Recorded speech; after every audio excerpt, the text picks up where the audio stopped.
Hello, good morning, happy Sunday, happy Easter Sunday. My name's Kelly and welcome to another episode of Layfamilyyarn Diaries. If we haven't met before, welcome. It's lovely to meet you. I hope you enjoy chatting away about my general waffle and crafty projects. And if you're back again, thank you, thank you, thank you. You know I love you all. So how have you been? It's been a couple of weeks. We've had a lovely couple of weeks. I did record a video last weekend, however I had so little to show it just felt pointless. I would have done better rather if I'd have filmed from the allotment, because I'd spent more of my spare time sowing seeds and planting plants at the allotment and pricking out seedlings in the greenhouse. So I'd have had more to share with you and talk about if I'd have done that instead. There we go. We've had a lovely, lovely, lovely couple of weeks. We've had a 50th birthday for Mr. Lay, for Nick, which was lovely. We didn't go out anywhere or go for a meal or anything because that's just not Nick's vibe. But I did make a nice cake, and we had 4 or 5 days of all his favourite meals. So we kept saying, it's your pre-birthday meal with cake, your post-birthday meal with dessert. So yeah, we had a lovely time. We went to M&S and got some of their sort of meal deal things, and I made fish and chips. Oh, it was delicious. We do enjoy. I don't eat chips, I don't like them, but Nick does. But for ages now, every time we buy oven chips or to put in the air fryer or in the oven, just doesn't enjoy them. So I bought an old-fashioned chip pan, like we all used to have, wouldn't we have done back in the day, with proper oil on the oven, on the, the gas ring. And I made proper homemade chips, and he really, really enjoyed them, which is just as well because we've just planted about 30 buckets of potatoes. So I hope we'll have the potatoes, and then, but yeah, so I'm really pleased. He really, really enjoyed them, and that's one less thing we have to buy from the supermarket now in terms of like a processed product.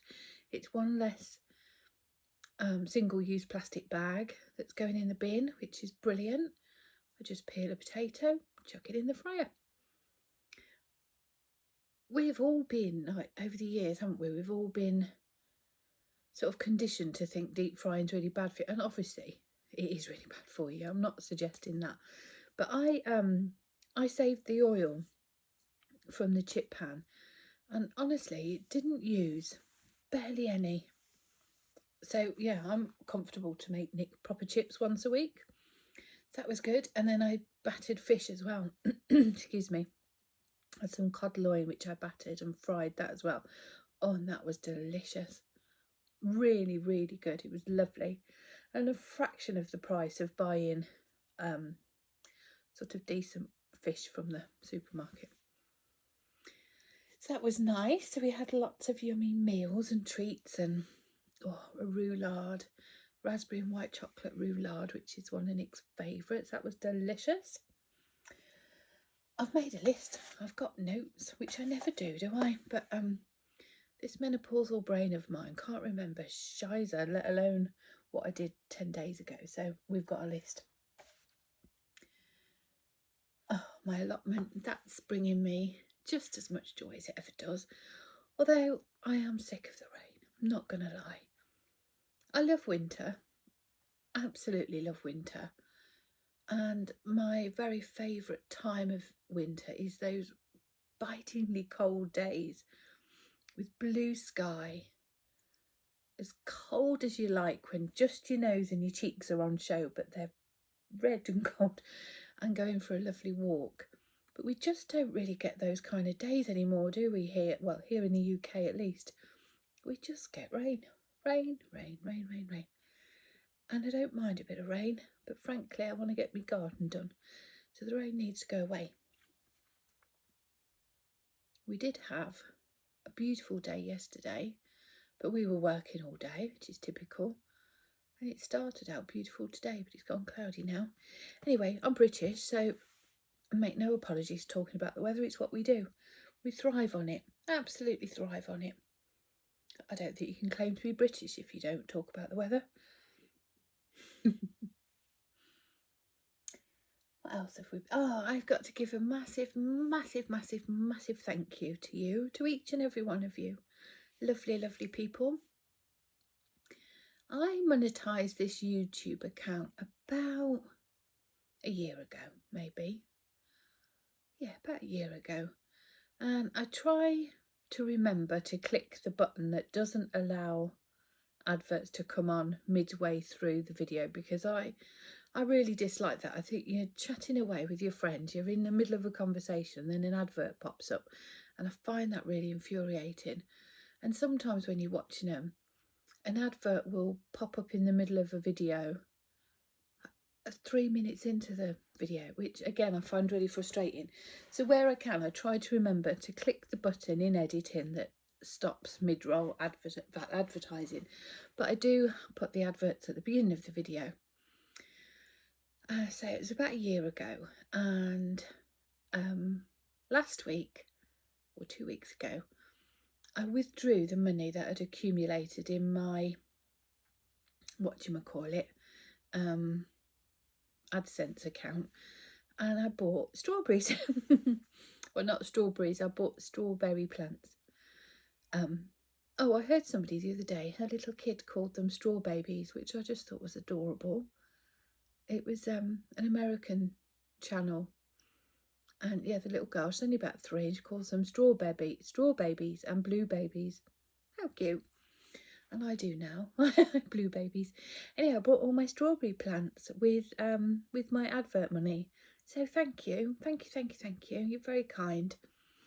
When I make, hopefully we shall have a little bits of, well, we should just enjoy them in eating them fresh.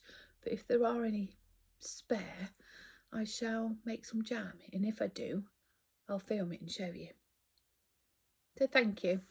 It really is appreciated. It wasn't a vast amount of money, but it's just made me so incredibly happy. After I bought the strawberry plants we wanted, there was about £7 left. And with that £7, when I was in Tesco's doing our grocery shopping, I bought some cupboard staples and put them in the food bank donation bin. So yeah, your advertising money supported my family, but also supported another, which I think is lovely, isn't it? So that's that. I've written on here, oh, this is how boring my life is. Life update section, this is. I hung the washing out twice. There you go. That is that's how exciting my life gets. Right then, shall we talk some craft? I've also got something exciting to share with you, and something I'm a little bit nervous about too. I have set myself a challenge, but I'll share that with you in a minute. So let's do some knitting. I seem to have been busy knitting and crafting, but I don't have an awful lot. Oh, have I just pulled that needle out? Oh no, I don't really have an awful lot to show. But do you recall last time we sat down together, I had started a sock. I think I'd just done the cuff, I think, or I don't think I was even that far in, was I? Yeah, I finished one sock. And I've started the second. This is still on its cord, just at the toe there, because the stitches just need weaving through. But my needle's downstairs. So we have it really pretty. This is our frosted eucalyptus colourway, which is, or was rather, a colourway we launched in the winter, and it is as it sounds. It was those frosted eucalyptus leaves, so there's like sagey greens, dusky purples and grey. I really enjoyed the colour, and we made it into a one of our palette packs, which is a collection of 10 mini skeins, and they were all sort of really cool toned greys, all, yeah, really muted, dusky colours, cool tones. But for this sock, I've paired it with quite a zingy lemon, poppy pink, and this sort of aqua minty. And I think it works really well. It gives it a totally different vibe. It wasn't the vibe I was going for initially, but I think it works really well. I have done a 2x2 broken rib. When I say broken rib, I mean we use language as knitters and crafters, don't we? And we assume, I think, there are a lot of assumptions that we all know what we're talking about. But I know when I found knitting podcasts, the terminology was alien to me, absolutely alien. And when I Googled it to find out what this meant, it didn't always come up so easily, because it's not necessarily a known phrase or terminology. It's just our terminology. Do you know what I mean? So I'm trying to be more mindful of, just not assuming everybody knows the same things. So I did cast on 2 rows of 2x2 rib, knit 2, purl 2 rib, going into the main colour, and then just another couple of rows of 2x2 in the contrast there. And then by broken rib, I mean knit 1 round, knit 2, purl 2 on the second round, knit 1 round, knit 2, purl 2, and so on. So I did that down the leg. Then I put in a shadow wrap heel, which is, I've done this once before, following the tutorial from Queen Denise of Earth Tones Girl, who you know I all adore and admire enormously. So I followed her tutorial for the shadow wrap heel, and I really like it. It is a lovely, lovely heel. I've still yet to determine how it fits. For me, I knit a pair of socks for Nick using this heel, and he gets on absolutely fine with it. But yeah, I haven't tried it for myself.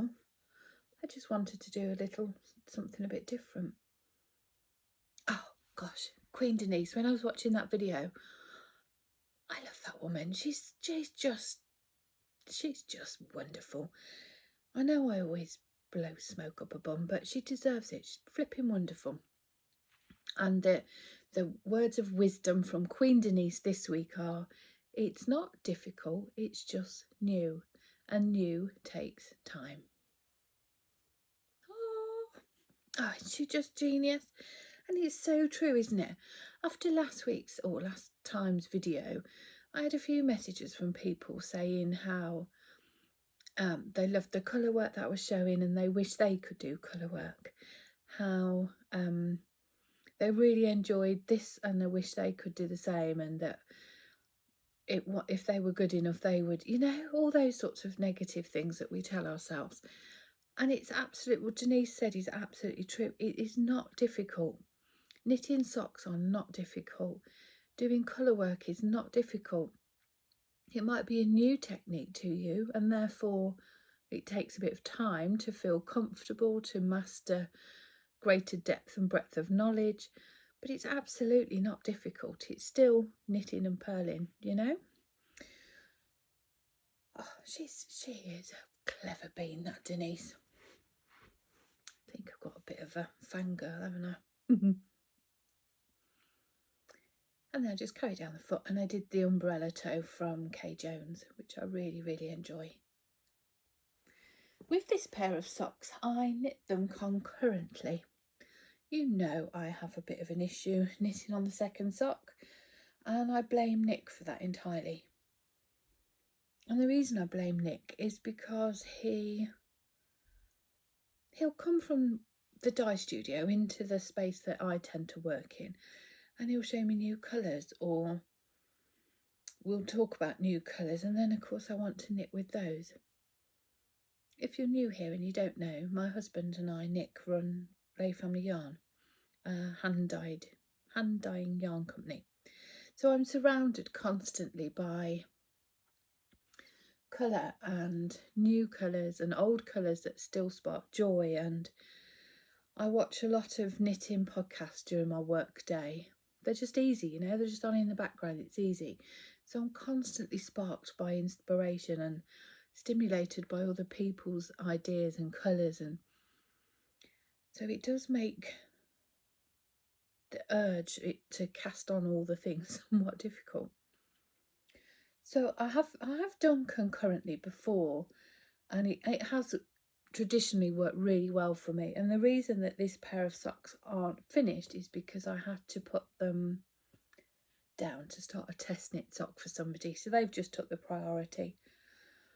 But we have Wonderful Wells coming up, and I've got lots of car knitting and, well, van knitting, so this will be perfect for that, just to finish the leg of this sock. And in the evening when I'm tired, it's just a bit of mindless knitting really. So yeah, same. I did the cuffs on both, then I got down the leg, went and did the leg on the other, did the heels on one, and then started the leg. My intention at the time was kind of do an inch or two on one, go and do an inch or two on the other, and back and forth like that. But I ended up just finishing the one leg. But that's fine. This heel's a little bit funky. It's completely user error because Queen Denise doesn't make any mistakes. She's wonderful. It's all me. I don't know if you'll be able to see on video. Can you tell? Not sure you can really.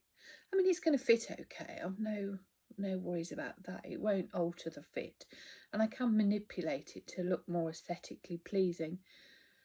But I think I've done, yeah, you're not going to be able to see, I don't think, but there's definitely something funky going on. I think I've picked up or done, can you see that? It's just a bit skewed. That's how it kind of wants to sit naturally. Just, it's not quite balanced. I don't know how or why. Yeah, it's I don't know, just not quite right. But it's right enough. I'm not bothered. That is those.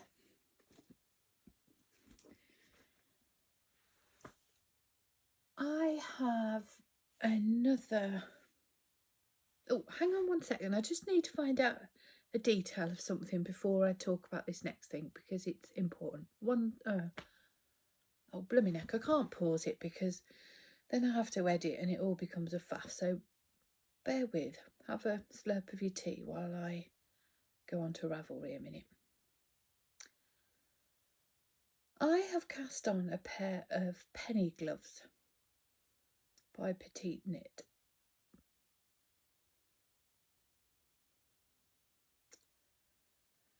And I'm really, really enjoying them, I will say that. But I've got some thoughts that I just wanted to discuss.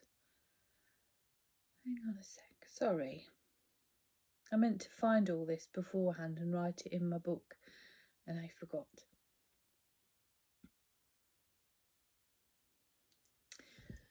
Yeah. So, before I show you this project, just because they work hand in hand, in January, as you know, we had our dear friend Gaynor, Tales from Cuckoo Land, come to stay, and we launched our Layfamilyyarn and Friends club collaboration, and this was all Gaynor's idea, and the Hercle Durkle was phenomenally received, and yeah, thank you all so much for that. It was just such a beautiful project to work on, and yeah, it was just lovely. But this last week we welcomed our next friend to the Dye Studio, and that friend was Sandra of Cherryheart, Sandra Cherryheart, who I have known online and respected and admired her work and her creativity and her craft room. We've all admired that, haven't we? It's beautiful. Yeah, I've known Sandra for a long time, but we don't know each other. We have friends within the same circle, so we have been on a Zoom or two together, but literally one or two. We didn't know one another greatly. But yeah, she came to the studio this week and we spent a lovely couple of days together. We went for dinner twice in the evening, which was lovely, and I really feel like I've made a friend in Sandra now, which is just wonderful. We shared lots of personal stories and yeah, surprisingly had quite a lot of similarities in things and personal things. So that was really, really nice to connect with Sandra on a more personal and deeper level, which was lovely. We've been emailing back and forth for weeks now with regards to the plans for the couple of days she was here and colour inspiration and all that sort of thing. Oh, she came with a little Polly Pocket of beautiful, sort of a mood board really, and we'd said bring it with you and then Nick can sort of have a play around and see which he would think would interpret well, and you know, all those sorts of things. And she came with this beautiful collection of fabrics and wrapping paper. What else was there? I think there was a couple of different papers, different fabrics. Anyway, it was all lovely. As you can imagine, if you know Sandra and her aesthetic, it's very much it's very similar to mine in that it's not out there and garish and neon. It was very gentle and pretty. And the thing that spoke to us all the most was a beautiful piece of wrapping paper, which was it's like a sagey dusky green background, and then it had different shades of green, sage green on it, and some peaches, and after playing around we fixed on that colour. Sandra's going to make a video and I think she's aiming to get it up over Easter weekend, so do keep an eye out for that. I think it'll be a nice watch. Well, or it could be dreadful.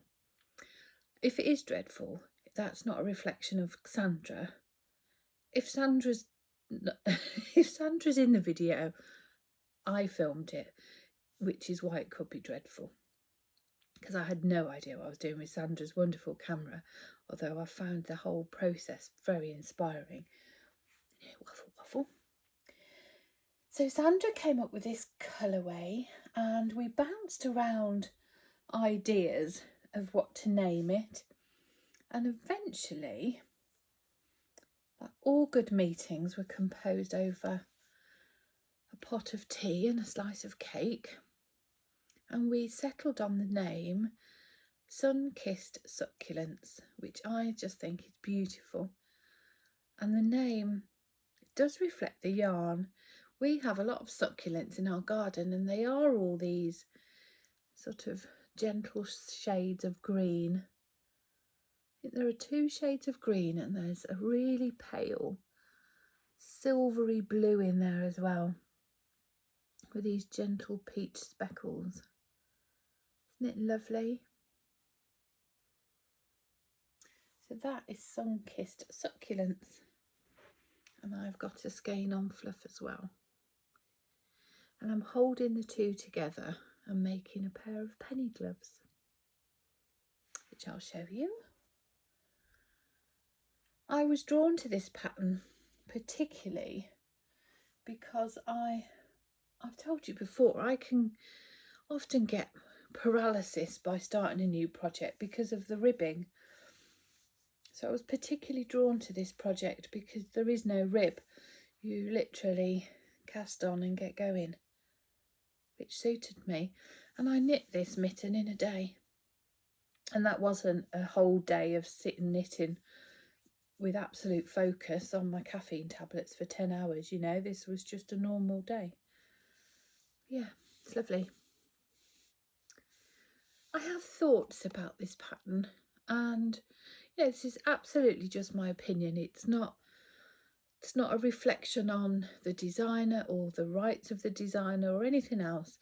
I have to put it into some context before I share my thoughts. I have 500 patterns in my Ravelry library. These are all, or 90% of these have been paid for by me.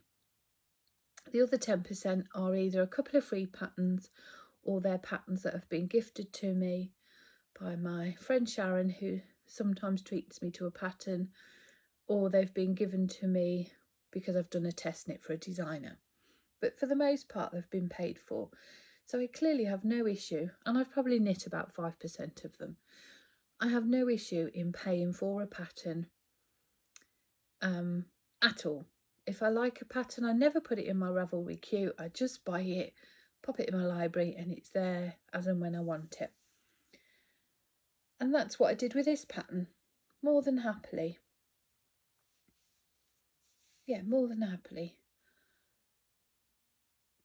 But I have to say, in all of the patterns I've ever bought, used, looked at or otherwise, this is the first time I've ever thought with a pattern, wow, did I really need to buy that? And I say that with the greatest of respect. You know, every designer has the right to be paid for their work, without question. The same as every dyer has the right to be paid a fair wage, you know. It's not about that. But so often designers will put out there a pattern for free. If it is a really simple pattern that you could probably construct from looking at it, often designers will put that pattern out for free, won't they? And my thoughts are just that perhaps this could be one of those patterns. And my advice to you would be, if you want to knit this pattern, is just to take a look, because it is just a tube with thumb gusset increases. So if you've got any other pattern for mittens or gloves, you could do this without buying the pattern, basically. Just my thoughts. It's just my opinion. I'm not saying. Anyway, let's move on. Maybe I shouldn't have said that. I never really say things like that, do I? But, you know, this is just an honest conversation with friends, isn't it? And whilst I'm really, really enjoying the project and I love the finished thing, yeah, it's lovely. The product is lovely. I'm saying nothing more. So, yeah, penny gloves. Love them. I've done it in 4-ply and fluff. I feel bad now. I shouldn't have said that. Should I start this again and delete this?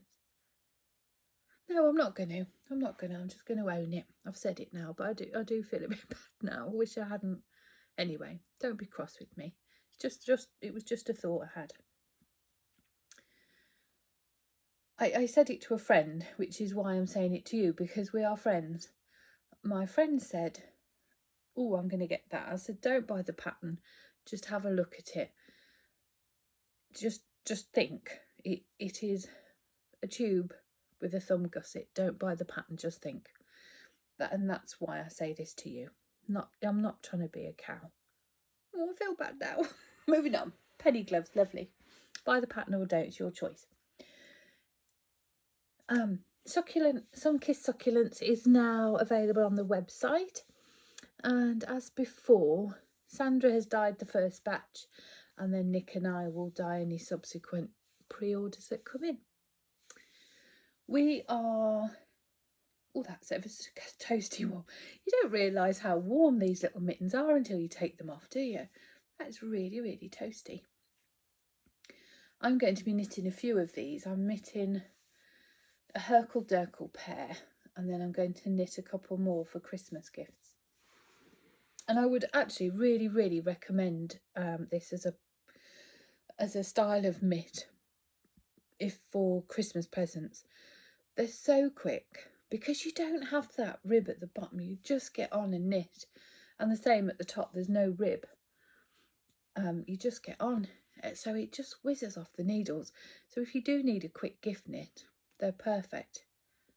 In fact, I think, was it Laura Penrose Knit, who made them for teacher gifts, either last year or the year before, for the children. And again, another really perfect little teacher gift. I went up a needle size for no other reason than my interchangeable sets didn't have the needle size. So I went up to a 3.25. That's right, isn't it? Yeah, 3.25. But when I checked my gauge, I think I was one stitch. these numbers aren't exact. If it called for 16 stitches over 10 centimetres, I had 17 stitches, and that was on both row gauge and stitch gauge. So for a mitten, that's absolutely fine, isn't it? I'm loving them. I'm just on the second one. I'm not far off putting the thumb gusset in now. That's the only thing other than the secret test knit that I have been knitting on. What else have I got to show you?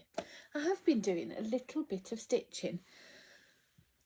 Since I came back from Centre Parks at Christmas, I haven't done any real stitching just because of the lighting. I've had a real struggle with the lighting. But I was watching the Grocery Girls a couple of weeks ago, and Jodie recommended this light. One of these neck light jobbies. I mean, look, you can make it in all sorts of shapes. But yeah, I had a look on the website. Would it blind you if I turned it? Oh yeah, look how good they are. So I could just angle it at my project. There's 3 different light settings.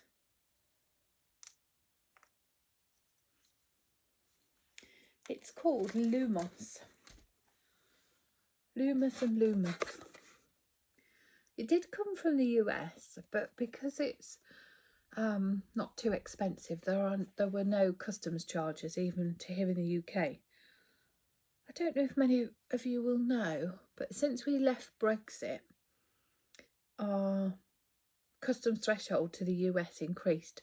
It was kind of I think it was the US's way of saying, look, we'll stand by you and make trade easier and that sort of thing. So they increased the customs threshold to about £130, which isn't too bad at all, is it? I mean, I would do your own research on that before you go shopping and going wild in the aisles and the US yarn dyes and things. But yeah, check it out if you do are tempted by things from the US, because the threshold is definitely different.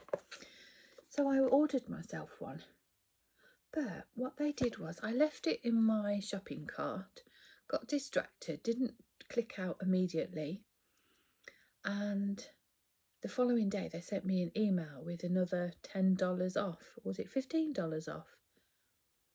I think the way it worked, it was a price for one. If you bought 2, it was cheaper, and then they sent me an email with $15 off further.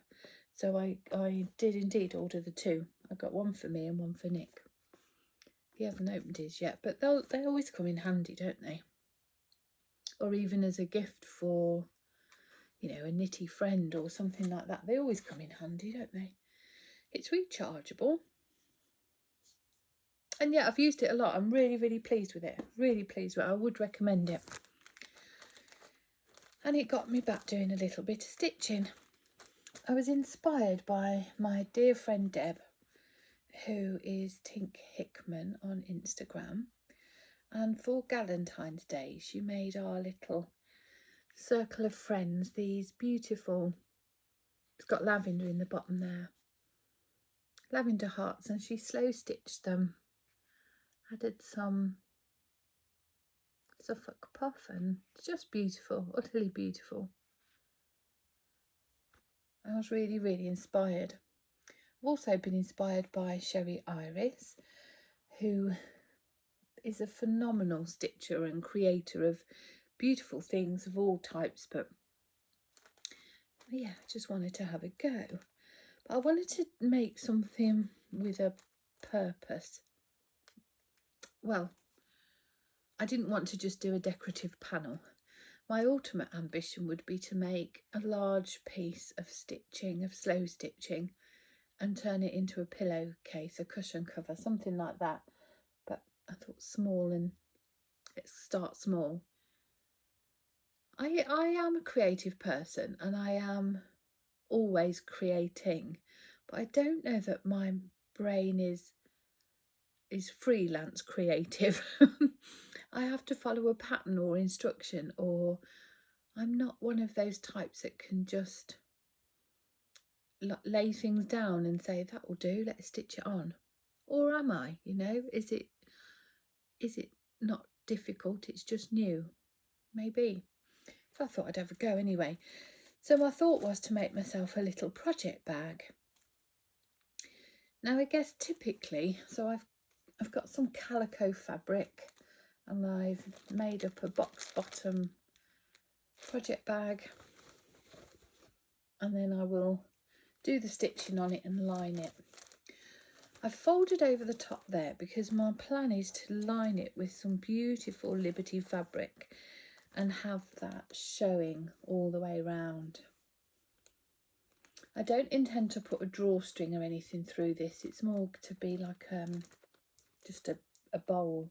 I shall put a heavy interfacing on the lining just to stiffen it up a bit so it just sits there. So yeah, I wanted a nice couple of inches turnover. Now I suppose the most logical way to do this would be to have 2 panels of fabric, to decorate them in their entirety, and then to stitch the bag up retrospectively, because obviously I have to get my hand inside the bag and stitch through the bag. The reason I didn't do it that way was because I wanted it to be more fluid. I didn't want there to be a front and a back. I wanted to be able to make the piece more fluid, so the fabric here follows round the back and goes round to the front, which I will show you in a minute. Does that make sense? And if I was to do a flower here, I want it to travel. I didn't want it to stop there and then the front be a very distinctively separate piece of stitching. Yeah, I wanted it to be more fluid. So on the back I have got this scrap that I've just randomly stitched down, and this is the front. So pleased with it. I think it's really pretty. Really pretty. When I first started, I imagined I would fill this whole piece with work, with stitching, or pieces of fabric, or, you know, embroideries or something. But I really, really enjoy the simplicity of this. So I think I'm going to finish this and call it done, and then I'll line it. So what have we got here? Let's show you. I've got a little piece of polka dot fabric here, as you can see. This is another piece of calico, and this butterfly is a transfer rub, and then I've embellished it with some French knots on his wings. Now I know this isn't going to last forever. It will inevitably get scratched or ripped off a little bit. That's okay, I can just add something else. Then I did some little tiny stem stitches, stab stitches there. I may put some more of them down here just to mirror it, just to balance it out, not sure. I've moved over to the flower. Again, this is a transfer rub, but the leaves, the stems here I've done in stem stitch, and then I've also put little cluster of French knots in the middle of the flower, just to embellish it. I might pop in some little, I've got some little seed beads as well. May just stitch 1 or 2 of those on there. This polka dot fabric I did sort of turned applique to stitch that down, whereas this one I've just left with the raw edges, and I think I quite like that too. And I shall probably do the same here. This is a scrap of AccuFactum fabric, which I will probably turn and stitch down, whereas this I'll just leave raw and ready. Same with the Liberty here. I'm not going to sew it all down. I'm just going to leave some bits loose, some bits more securely stitched down. Yeah, and who knows, it may develop a bit further. I shall definitely put some stitching embellishment on this side, whether that be some little clusters of French knots or some more seed stitches, or I'm not sure. I'm really pleased with it, really, really pleased with it. Whether I do something in the middle there, something more freehand, I don't know. As it stands currently, I'm really enjoying just the simplicity of it. think it's really pretty and feminine. And ever so easy. Wasn't nothing tricky in it at all. It's just giving your, I don't know, it's just giving yourself creative license just to sort of stick things down. And that's where Sherry's really inspirational. She, on her, is it Salvage Chronicles on her YouTube channel, she just talks about just layering things down, just having a play. It's that Bob Ross, isn't it? It's your cloud. If you want your cloud to be this shape, that's fine. It's your cloud. If you want your cloud to be this way, that's fine too. And I think that same rule and mentality applies to slate stitching. But yeah, really, really enjoying it. I've ordered Sherry's, I don't know what she names the product. She does a box each month, and you get in it bits of, well, all this sort of stuff, because I know this is where Deb got these things from. You get scraps of lace and vintage bits. And I've ordered, is it called the Salvage box or Slow Stitch box? I'm not sure. I've ordered that for this month. So I may add some bits of lace when it comes, or we'll see. But I've really, really enjoyed it. What else? I've got some little bits of dream knitting to show you. And then, but first I'm going to talk to you about a little challenge I'm doing.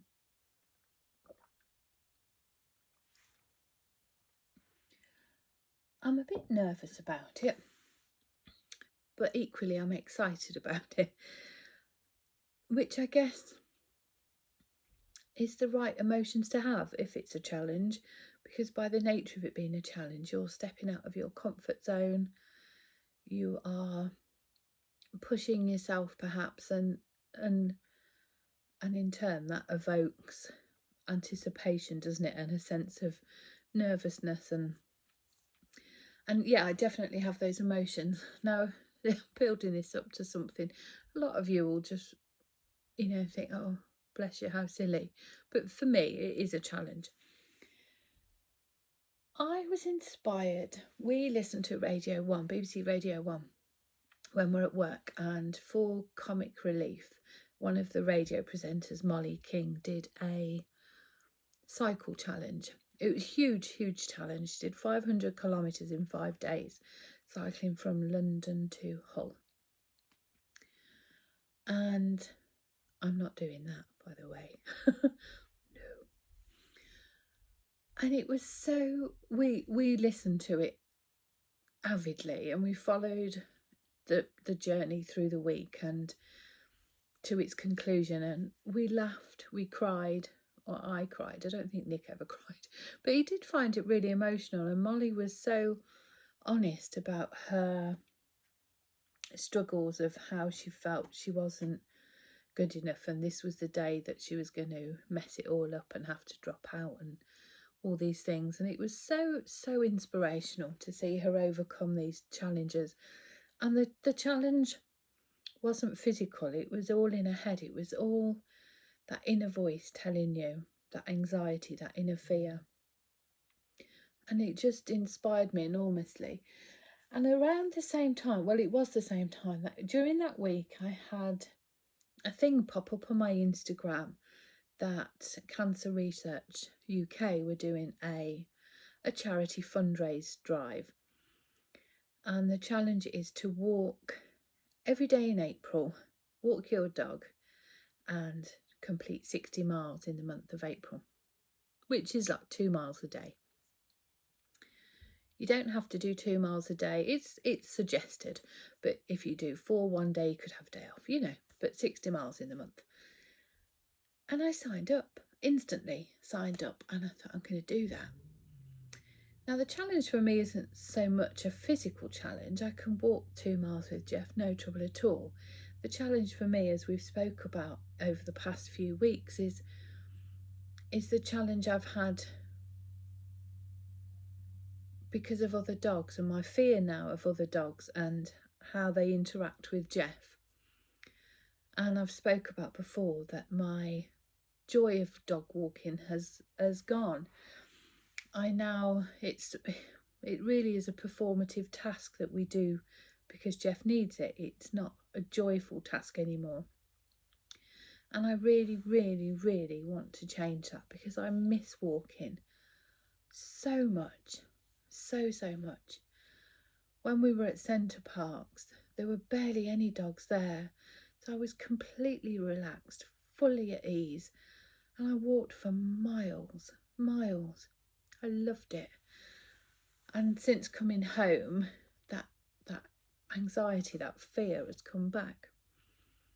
So I'm going to really push through, and yeah. I have set myself sort of some imposed rules, if you will. The challenge for me is to get off the estate and walk on my old dog walks, you know, through the woods and in the countryside and along the river, and to enjoy that again, not just sort of walk round the block twice. However, if that's what happens because of life or work commitments or whatever, then that's what happens. But yeah, I'm really, really excited. I'm nervous. I'm going to go early in the morning to start with because I think there will be less dogs. You know, the daft thing is, and it's the same with all irrational worries and woes, isn't it, and anxieties. I know the walks I do, or I'm going to do, that I did frequently, daily in the past, I never, ever, ever saw another person. The interaction, the negative interactions I've had with other dog and dog owners have been on the estate. They haven't been in the woods. They haven't been, well, one was, but I won't be going that way anyway. But the routes I'm planning on taking, I never see another person, let alone another dog. So yeah, that's my plan. So we've both got, Jeff and I, we've both got our little bandana. It's Stand Up to Cancer, who are a fundraising arm of Cancer Research UK. That's who we are raising funds in aid of. So I'm going to wear mine on my wrist, and Jeff's got like a bandana to wear around his neck. And we're going to do it. We're absolutely going to do it. And by the end of the month, I think, or I know from when Nick was in therapy for his anxiety, that it is repetition, isn't it? And only by facing things and doing them repeatedly and proving to yourself that actually you've nothing to be anxious about, then you can break that cycle. So I'm really hoping by the end of the month to have broke that pattern, or that internal dialogue I have with myself, and that I will start to enjoy walks again. I will pop a link to my fundraising page if you would like to sponsor me. Is that the right word? I guess it would be. Anyway, I'll pop it down below under the More button if you do fancy cheering me on in that sense. I might try and do some, I'm certainly going to pop it on my Instagram stories every day. Not my route, as I first suggested to my friend Sharon, but, you know, my statistics, mileage and all that sort of thing, just for accountability if people do want to sponsor me. But equally, I might try and vlog it a little bit and then post it on here every day. I mean, it may only be a 5-minute vlog. It may be a bit more. I don't know. But yeah, I feel I might. And it sounds silly, but I feel by having my friends in my pocket with me, that's you, I feel more empowered somehow. So I think I might do it. If not every day, then some days. I'm going to put my worry worm in my pocket. Have I ever showed you my worry worm? Not sure. I found this worm during COVID, during lockdown. At the back of the craft centre at work, there's a woodland walk, and it must have been like a Facebook group or a church group, I'm not sure. I think both, actually. They used to laminate sort of motivational quotes and inspirational quotes, and they'd stuck them to all the trees, and it was lovely. And when you were walking along, there would just be this lovely little message, a message of encouragement or positivity. And then I would find those painted rocks, and there'd be a love heart on it, or a thing saying we'll be together again soon. You know, it's just beautiful. It really was just beautiful. And then one day, about 18 months ago, I found this little chap, and I picked him up. It made me cry because I was having a bad day at the time. I can't remember why, but I remember, oh, I do remember, it was when Megan was in hospital, and I found this little thing and it made me cry. I'm not lost, I'm just alone. If I make you smile, please take me home. And he's a little worry worm. Isn't it adorable? I think he's got a message inside as well. It's fading now. I'm a friendly worry worm made especially for you. I carry happy thoughts with me in case you're feeling blue. So if you're feeling sad or worried, hold me for a while. I can eat away your worries and help you find your smile. Isn't that darling? And that was in the little bag. And he's just sat on my bookcase here in my bedroom ever since. But I'm going to take him with me in my pocket tomorrow on my first walk.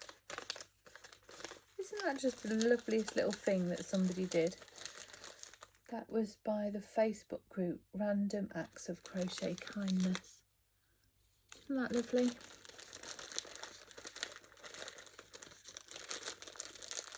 So I'm going to leave him in there with his little message. I'm going to carry him every day with me. But maybe at the end of the challenge, I won't need him. Maybe I can refresh his message. Type him a new message out, but leave him for somebody else to gain strength from. That's my plan. So, what else have I got to tell you about? Oh, I'll be casting on a new pair of socks soon in this beautiful yarn. This is a new one. It's called Thunder Plump. My friend Becky got in touch with me. It's when we were doing Hercle Durkle, which, as I'm sure you all know now, is an old Scottish phrase meaning to lounge or lie around in bed long after the alarm's gone off and you should be getting up. And Thunderplump is on the same sort of lines. It's an old Scottish phrase again, meaning frequent rain showers followed by thunder and lightning. And we just loved the name. We'd already actually dyed this colour, or Nick had, and it just fit perfectly because it's really moody and dark, but you get these flashes of a brighter blue, which you do inevitably in a rain shower, don't you? You get a really dark, stormy sky, but then you get the hints of the blue sky behind. So the yarn just matched the name perfectly. I've got a skein of this for Becky. I meant to give it her the other night when I saw her and I totally forgot. So I'll be sending a skein of this to Becky. So that is Thunderplump. I would never have thought that this dark moody colour would meet our spring collection criteria, but with the weather we've been having here, it totally does.